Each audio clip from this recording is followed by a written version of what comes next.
A ermida de Santo António da Ussa encontra-se inserida na herdade da Barroca d'Alva, localizada a nascente numa imensa zona verde de proteção aos montados de Sobreiro, pertencente à freguesia de Alcochete e contornada a poente pela Estrada Nacional número 118.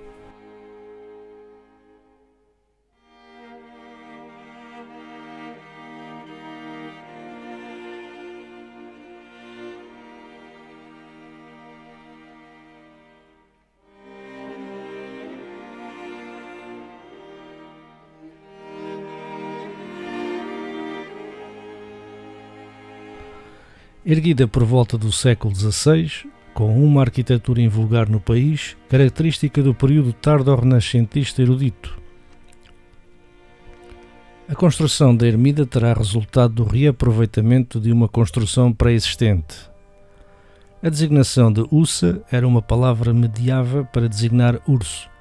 Poderá ter origem em algum milagre ocorrido no local, devendo-se a construção da capela ao cumprimento de um voto de agradecimento. Inserida num extenso e frondoso montado, a ermida encontra sobranceira a um lago com cerca de 1,5 km de diâmetro. Durante a época chuvosa, o nível de cota d'água sobe, formando-se uma ilha no meio do lago, rodeada por um vasto arvoredo. Num idílico ambiente absolutamente deslumbrante, destacam-se ainda os cavalos e touros em liberdade que compõem a paisagem centenária.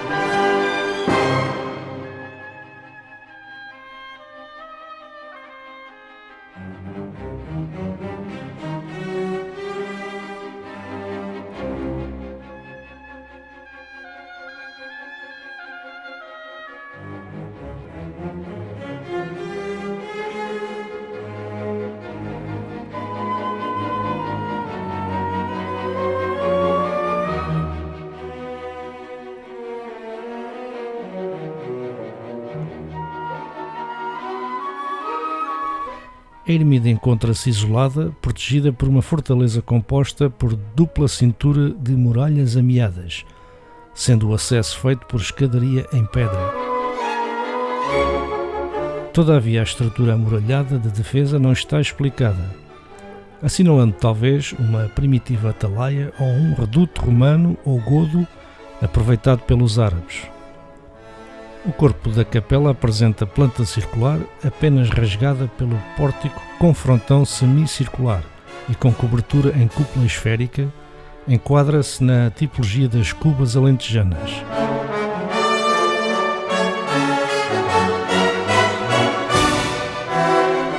O interior do templo apresenta paredes cegas e no lado oposto ao pórtico são visíveis os vestígios de um altar.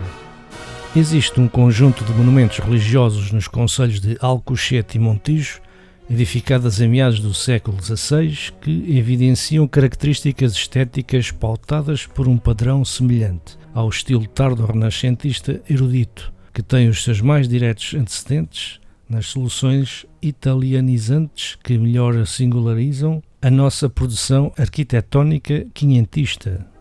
Com efeito, a ermida de Santo António da Ussa, as Misericórdias de Alcochete e Montijo, a Capela de Nossa Senhora da Vida em Alcochete e principalmente a Capela de Nossa Senhora da Vida partilham várias características deste estilo, que de forma direta ou indireta as relacionam com o mesmo mestre, o enigmático Fernão Fidalgo, um arquiteto pouco conhecido a quem se tem vindo a atribuir estas construções religiosas que, no caso das Misericórdias, a autoria dos projetos já foi confirmada.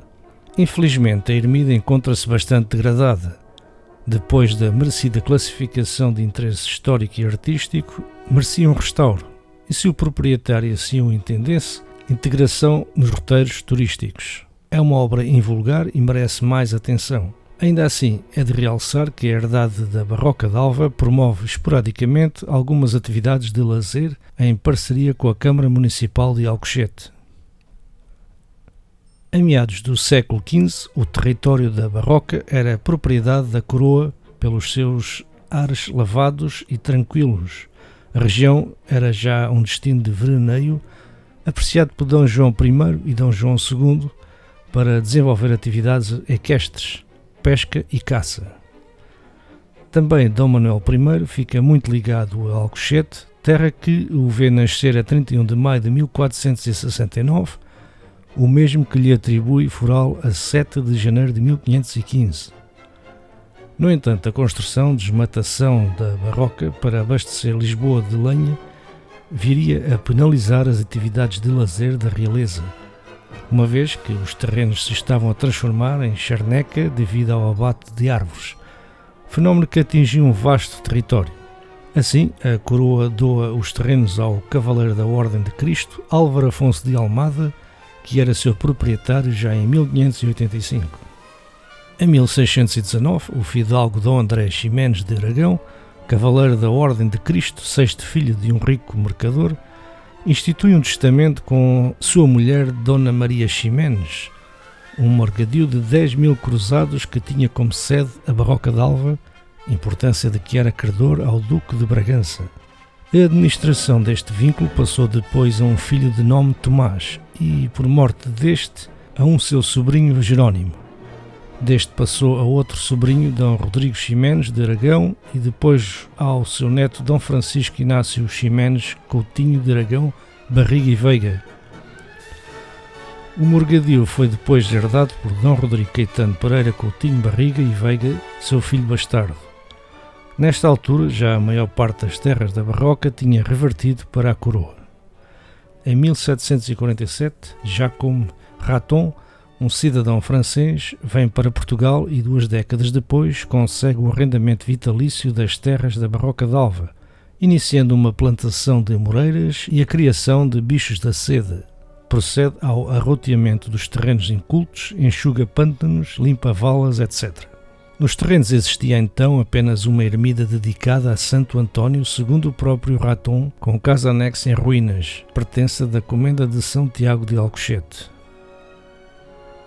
Já como Raton teria procedido ao restauro da ermida, mantendo as suas características.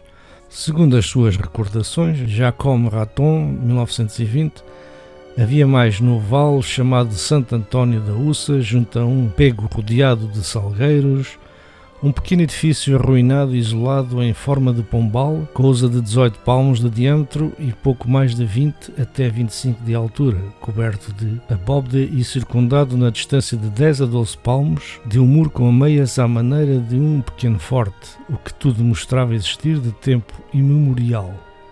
No interior deste edifício se achavam sinais de ter ali existido um altar e ter sido uma ermida dedicada a Santo António, cuja imagem havia tradição ter sido transferida para outra ermida contígua às casas de que já falei. Em 1810, perseguido por suspeita de colaboração com o apoio às invasões francesas, Raton exila-se à Inglaterra.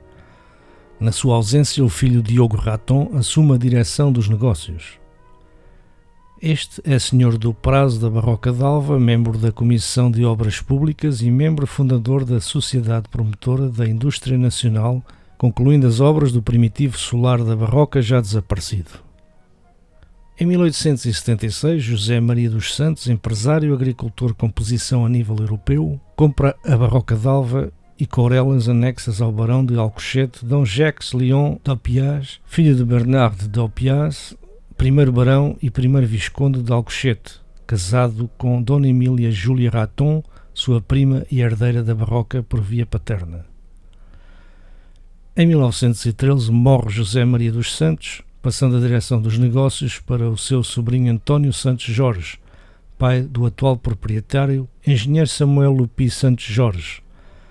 A ermida de Santo António da Uça, proposta pelo Plano Diretor Municipal PDM, encontra-se classificada como Monumento de Interesse Histórico e Artístico de âmbito local.